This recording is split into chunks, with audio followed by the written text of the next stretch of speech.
तो आज हम देखेंगे जो ग्रहों की दृष्टि यानी कि वह किस जगह बैठा है और उससे उसकी दृष्टि किस घर पे जा रही है। तो हम सर्वप्रथम सूर्य ग्रह की बात करेंगे।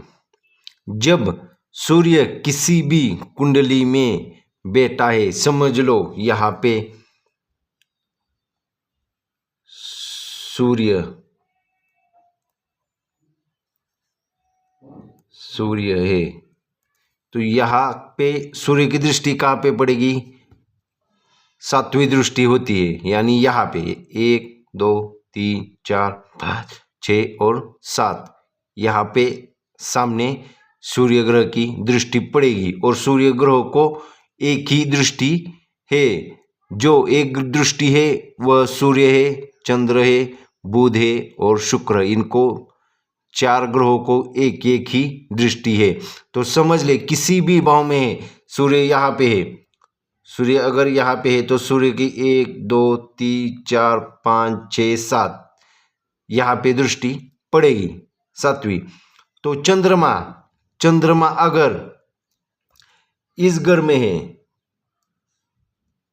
चंद्र यहाँ पे है, तो उसकी सातवीं दृष्टि कहाँ पे पड़ेगी?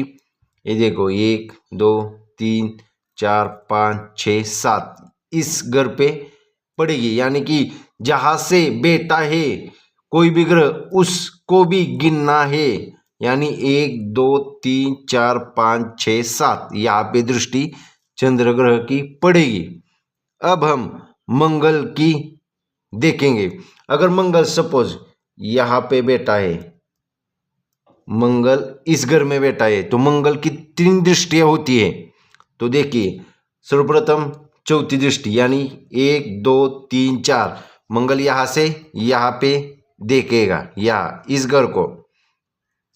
और उसके बाद मंगल की सातवीं, ये 4 5 6 और ये 7 यानी ये दोनों घर पर मंगल की दृष्टि पड़ेगी।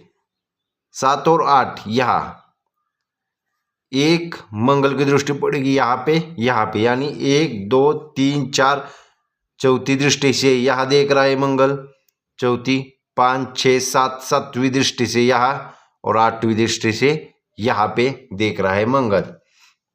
अब बुध, अगर बुध यहाँ पे है, बुध यहाँ पे है, तो बुध की एक ही दृष्टि होती है यानी सातवीं दृष्टि, यानी 1 2 3 4 5 6 7 यानी यहाँ मंगल सामने की घर पे बुध सामने की घर पे देखेगा। बुध की 7वीं ही दृष्टि होती है। अब गुरु की देखते हैं। गुरु यहाँ पे बैठा है। अगर गुरु यहाँ पे बैठा है यहाँ पे, तो गुरु की होती है 5वीं 7वीं और 9वीं दृष्टि।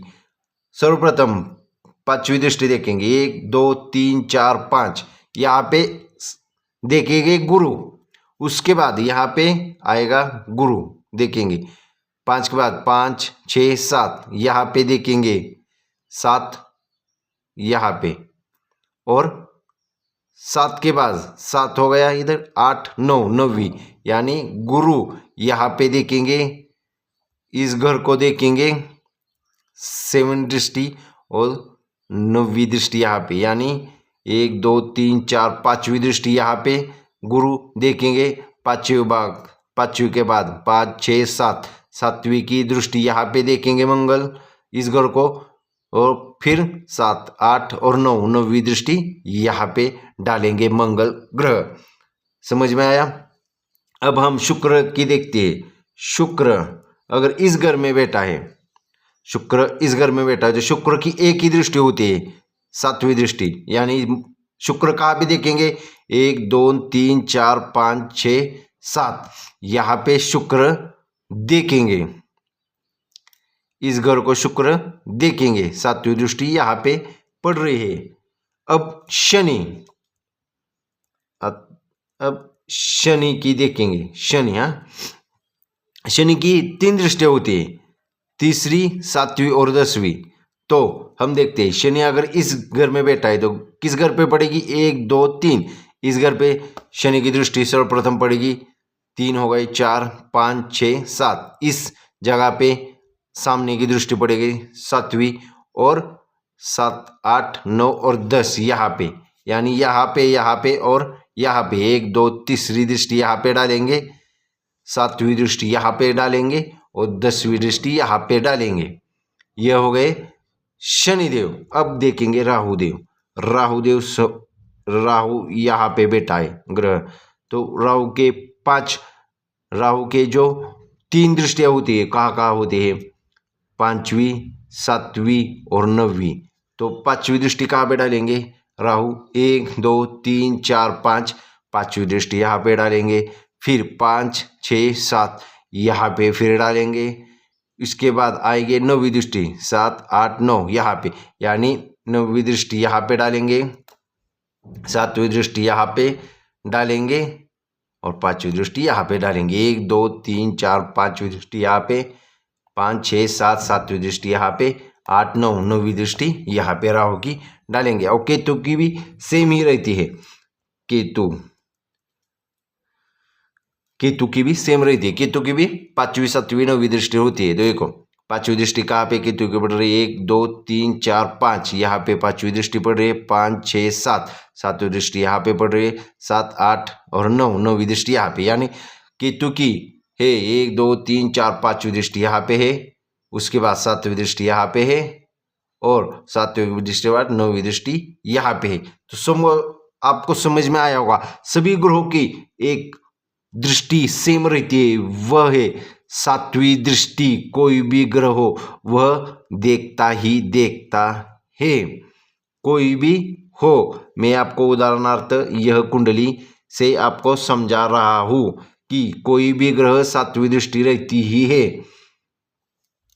समझ में आए, कहाँ पे भी हो, यहाँ पे है सूर्य, फिर यहाँ पे है तो सूर्य की दृष्टि 7वीं कहाँ पे बढ़ेगी, 1 2 3 4 5 6 7, जहां पे बैठा है ग्रह वहां से गिनना है आपको। कि मैं इधर लिखता हूं, सूर्य की 7वीं दृष्टि है, फिर चंद्र की भी 7वीं दृष्टि है, मंगल की 4 7 और 8, फिर आएगा बुध 7वीं दृष्टि, फिर आएंगे गुरु 5 7 और 9वीं, फिर आएंगे शुक्र की 7वीं दृष्टि है, और शनि की आएगी 3री 7वीं 10वीं दृष्टि, और राहु की है 5वीं 7वीं और 9वीं दृष्टि है, केतु की है 5वीं 7वीं और 9वीं। ये देखो मैं यहाँ पे डिटेल में लिख दिए है, आप समझ लेना कि मेरे पिछले भी वीडियो जरूर देखना, क्योंकि वहाँ से बेसिक से शुरू हमने किया है। अगर आपको वीडियो अच्छी लगी हो तो चैनल को जरूर सब्सक्राइब कीजिए, तभी तो आपको ऐसे नित्य नई वीडियो और नई जानकारी और नई टॉपिक पे हम चर्चा करते रहेंगे। अब बेसिक से यहाँ पे आप सीख लेंगे। तो चैनल को भी जरूर सब्सक्राइब कीजिए, लाइक और शेयर भी जरूर कीजिए, क्योंकि दूसरों को भी नई बातें और कुंडली खुद कैसे देखे यहाँ पे भी आपकी जो श्रृंखला चल रही है उसमें भी आप कर सकते हैं, आप स्वयं ही कुंडली विवरण कर सकते हैं। धन्यवाद।